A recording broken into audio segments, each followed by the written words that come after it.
Friends, welcome back to my YouTube channel लॉजीबी। I am advocate Varsha.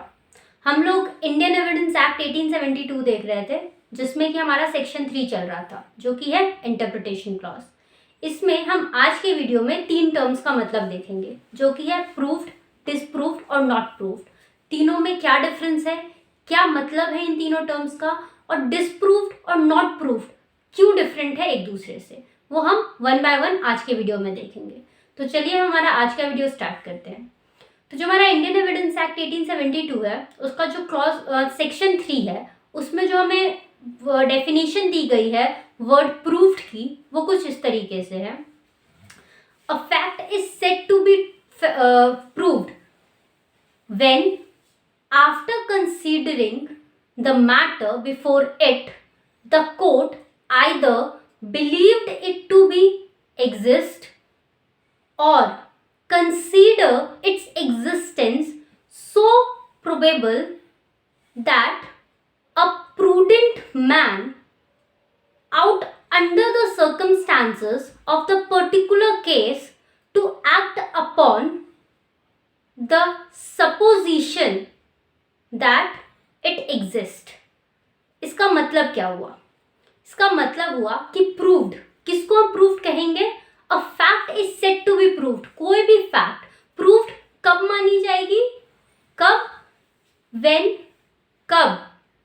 The after considering the matter, किसी भी matter को, किसी भी फैक्ट को प्रूव्ड कहलाने के लिए before it, after considering the matter before it. जब हम यहाँ बिफोर इट की बात कर रहे हैं तो बिफोर इट कोर्ट, किसी भी कोर्ट के सामने जब कोई मैटर कंसीडर किया जाएगा, जब कोई फैक्ट कंसीडर किया जाएगा, तो कोर्ट या तो ये मानेगी कि वो एग्जिस्ट करता है, वो है, अगर वो है तो वो प्रूव्ड है, या फिर वो ये मानेगी, कंसीडर करेगी कि प्रोबेबली ऐसी पॉसिबिलिटी है कि किसी भी सर्कमस्टांस में, किसी भी पर्टिकुलर केस का ऐसा सर्कमस्टांस हो जिसमें कोई प्रूडेंट मैन, कोई आम इंसान ये माने कि हाँ, कोई आम इंसान जो है वो अपनी समझ से उसको ऐसा लगे कि हाँ ये चीज एग्जिस्ट करती है या ये हो सकता है उस पर्टिकुलर सर्कमस्टांस में। किसी भी पर्टिकुलर केस में, किसी भी पर्टिकुलर सर्कमस्टांस में अगर कोई प्रूडेंट मैन को ये लगता है कि हाँ ये चीज हो सकती है, ये चीज एग्जिस्ट करती है, तो वो प्रूव्ड माना जाएगा। यही हमें प्रूव्ड की जो डेफिनेशन दी गई है इंडियन एविडेंस एक्ट में, वो बताता है। वहीं जो हमारा डिसप्रूव्ड है, डिसप्रूव्ड का डेफिनेशन क्या कहता है? तो डिसप्रूव्ड का जो डेफिनेशन है वो कहता है a fact is said to be disproved when after considering the matter before it the court either believe that it does not exist or consider its non existence that a prudent man ought under the circumstances of the particular case to act upon the supposition that it does not exist। यहाँ पे बिल्कुल जो हमारा proved है उसका उल्टा हो जाता है डिसप्रूव्ड।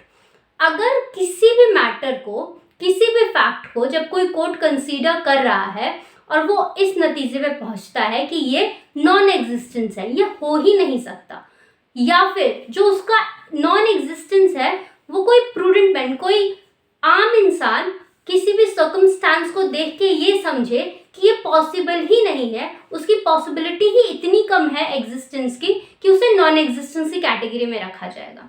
तो जो चीज़ या तो कोर्ट माने कि हाँ ये एग्जिस्ट करता है, या फिर कोई प्रूडेंट इंसान ये चीज़ों को देख के, समझ के ये समझे कि हाँ ये प्रूव्ड है, तो वो प्रूफ की कैटेगरी में जाता है। वहीं अगर किसी चीज़ को देख करके कोर्ट ये कहता है कि नहीं ये नॉन एग्जिस्टेंस है, ये हो ही नहीं सकता, तो वो डिसप्रूव्ड है।